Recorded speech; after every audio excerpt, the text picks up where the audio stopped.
It's your boy Tre Pierre, you're now tuned in with Nolazine, you dig?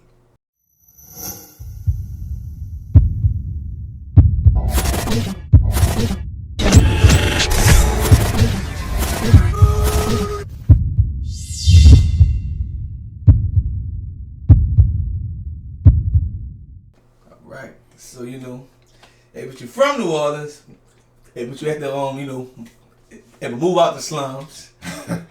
Hey, but Grand Theft Auto. You feel it? Call of Duty. I call it all right now. Yeah, But, hey, but you went to Atlanta, but you opened up, hey, but your own, restaurant. Yeah. Serving New Orleans, New Orleans style food.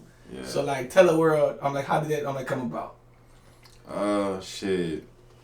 Around 2018, I went to college in Atlanta. I don't know if I told you that before, but I went to Art Institute of Atlanta for audio production. So I ended up moving back in 2013 to New Orleans, and I thought for about 5 more years in the city. So,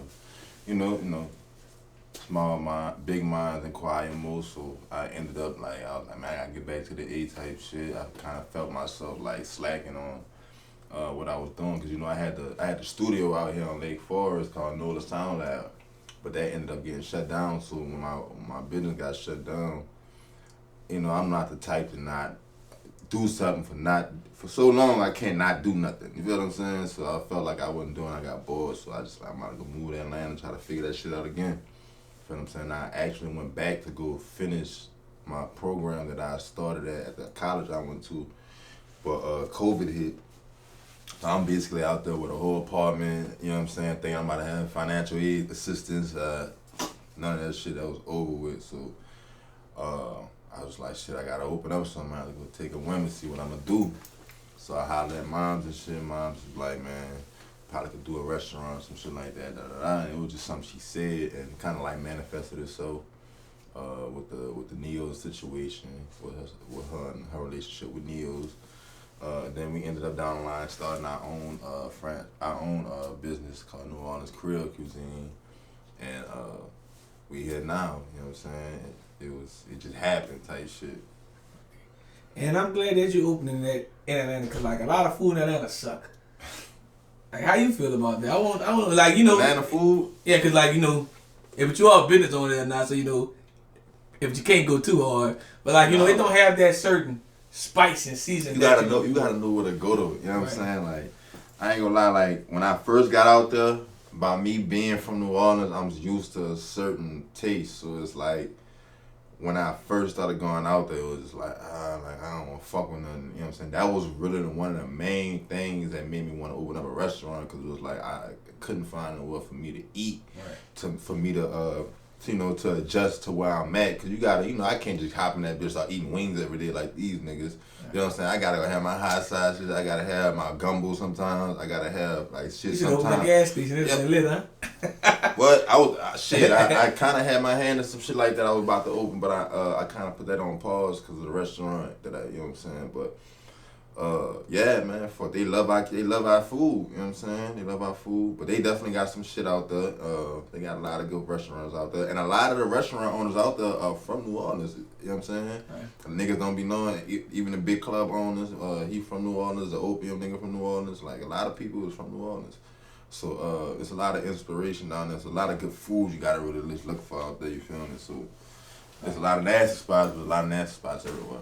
I felt, I found a few places when I had to be in Atlanta hard on. I found Big Daddy's. They got fire spots. And Green Pie. But I like the Blue Flame food with the strip club. Yeah, that's probably the best. Yeah, Blue Flame got Kale's in the kitchen. So Kale's kitchen, they in Blue Flame now. I don't know who kitchen it was, but we tore that salmon up before we got on the bridge. They got some shit in there. I ain't gonna lie. The strip club food be the best food, son. I ain't gonna lie. Magic City, fucking, like you said, where you just went at and all that shit be good, bro. Blue Flame and all that shit fire. Strip club be where the good food be at for real in Atlanta. So, fast forward that, you end up doing, but your own, New Orleans D, with all New Orleans artists, New Orleans people, everything. So how did that come about? Northern Fest was kind of so the last Northern Fest we had wasn't the first one. That was the second one we did. We had one before that. was kind of just to bring the city out of town and to show, you know, give us another platform to perform our music and stuff like that. Other than in New Orleans, because I know how it is out here. You know, it's a small market. You know what I'm saying? We want to be out to broader market. So that was the main reason of it. It just became something. It just became something that became more closer to me. So the second one we just had, I just threw it on my birthday, so I can like kind of merge it with my birthday party and the festival. So you know we can have more people coming out and stuff like that, and more of an opportunity, and the artists can actually meet the other people that's coming out that I'm bringing out, so they can network and stuff like that. Right. So you had it with Lil Meech and also Summer Walker come pull up on you. Yeah, and Ruby Rose. Yeah. And so who to find is it was Summer Walker on Ruby Rose. Ruby Rose, but I can't comment on my brother girl. You know what I'm saying? Like, I had to do some. You know what I'm saying? Yeah. But definitely Ruby Rose. Yeah, but did you shoot your shot at Ruby Rose? I've been shot. I've been on Ruby for a long time, dog. Like I met Ruby at a gas station, yo. I met Ruby at a gas station in Buckhead, and when I first met Ruby, we was like, I had this red C250 Benz, and I was pulling up to the gas station in Buckhead, and she was already at the pump, and she had the same car I had, and it was the same color, same model, whatever, right? So I'm just saying, I'm like, she trying to pump her gas, but like she holding her finger like this. So I'm like, I walk up to her, I'm like, damn, like, what's that? I'm like, what's wrong? She like, I just slammed my finger in the door. Woo. I'm like, oh, babe, let me see. Woo. Like, man, I'm gonna get you a Band-Aid out there real quick. So I go in the store with her.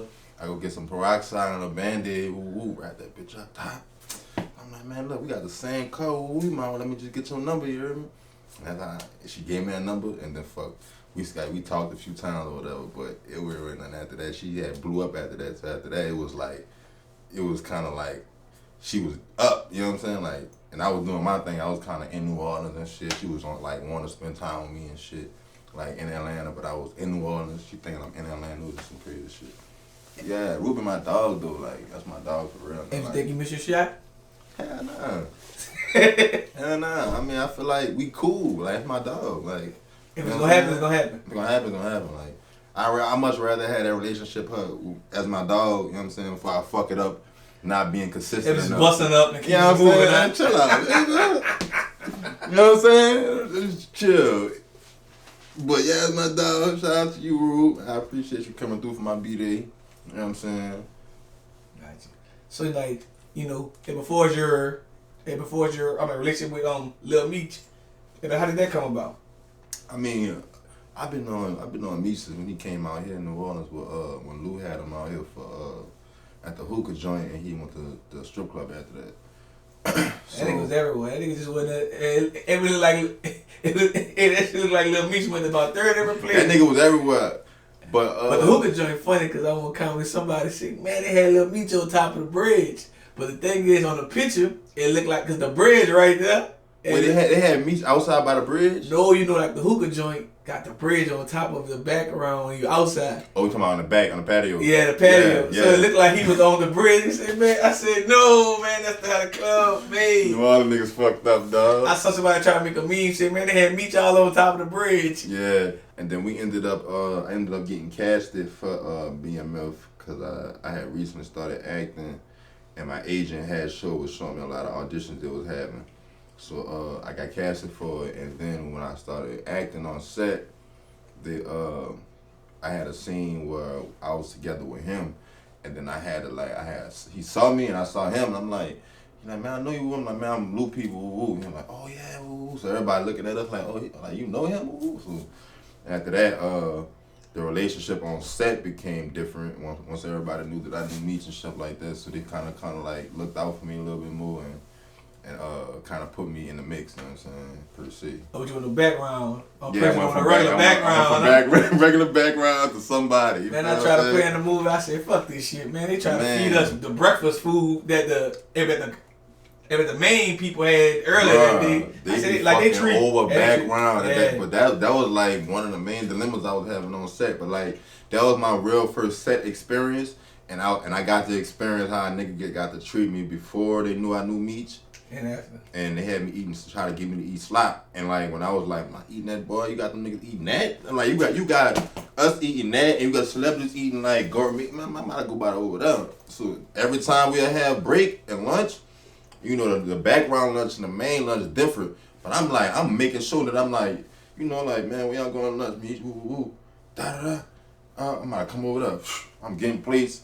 You're like, you're not supposed to be. I'm like, man, I know meats, man. Y'all tripping, woo.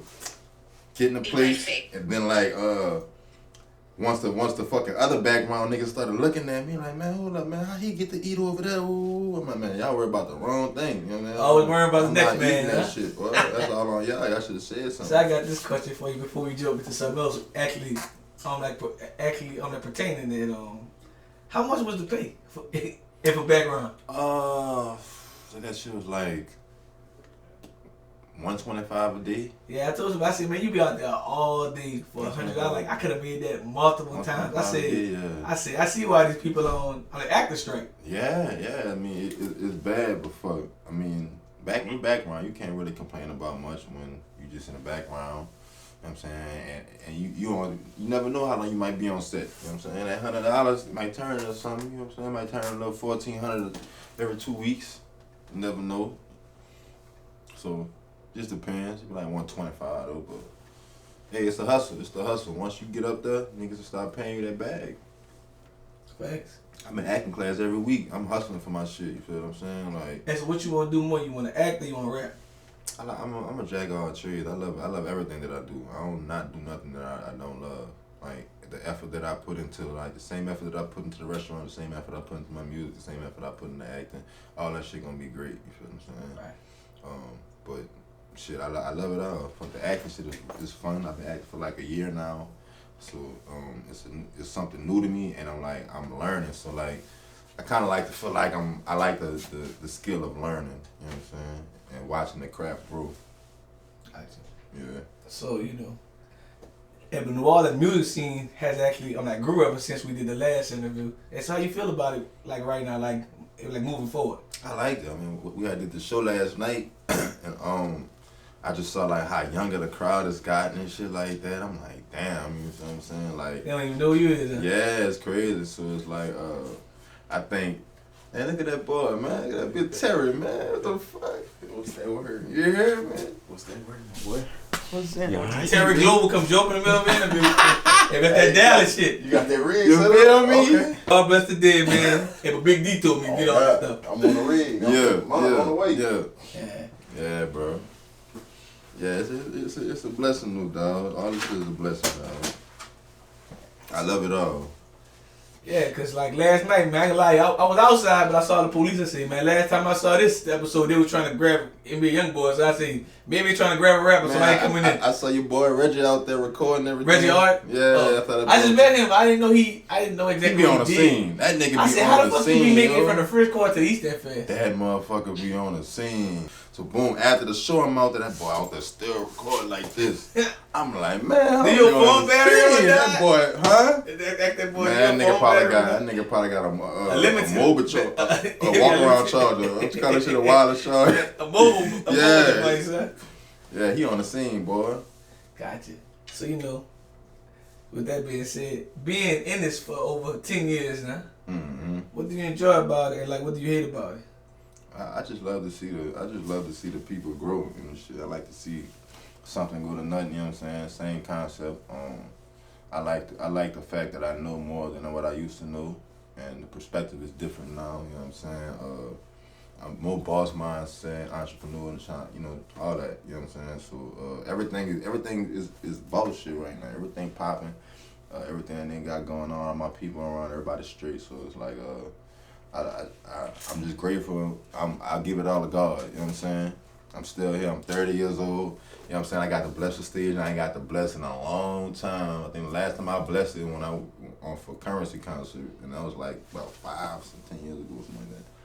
But that shit felt good just to be in the city and see everybody and see everybody working together and shit like that. I fuck with that. That's what we need to see. You know what I'm saying? Right. Also, actually, before we wrap this interview up, I gotta ask you this question. Since you already was I'm like I'm like successful in actually getting on like Rubi Rose number. Have you ever like got anybody else's number in the industry? Yeah, but I ain't gonna say that, but I'm saying. I was trying to get something out. Nah, you can't get all that. You know what I'm saying? Well, I'm actually gonna tell y'all camera. I'm tell y'all camera. I'm actually this question. So if you could date anyone in the music industry or the like entertainment world, who would it be and tell us why? Because you know, if you also want, I'm an actor now too. Man, look. Shout out to Jayda, you know what I mean? That's all I'm gonna say. Oh, you trying to get shit? Oh, you trying to get Jayda the Wayda? Shout out to Jayda. Oh. If I'm gonna show that, if I'm gonna show this clip tonight. She know who I am. Okay, I'm sorry. Shout out to you. You know what I mean? So tell us, alright, what's next for you? I don't even know. I mean, it's something, and y'all gonna be the first to know. You know what I'm saying? I got a lot of movies coming out in 2024. I got the shit with Megan Good, the shit with Clifton Powell. You be on Tubi? I just did my first, started my first Tubi movie, my first Amazon movie. I'm on the Johnsons next year on Oprah Winfrey Network. I got a lot of shit coming up. You know what I'm saying? You ain't playing with them, huh? I got a lot. Yeah, it's a lot. I've been working. Every day has been something. Like I said, I've been in class every day. The people around me is making sure that I'm prepared for the shit that I got going on. Gotcha. And also, last but not least, tell the world, I'm like, what can they find you at on social media and on everywhere else? Tre Pierre, TRE PIERRE. You dig, everywhere. You dig. And go get that Nightmare on Canal Street too. You dig, out right now. Motherfucking that first nigga video out right now. Go fuck with that shit. You dig.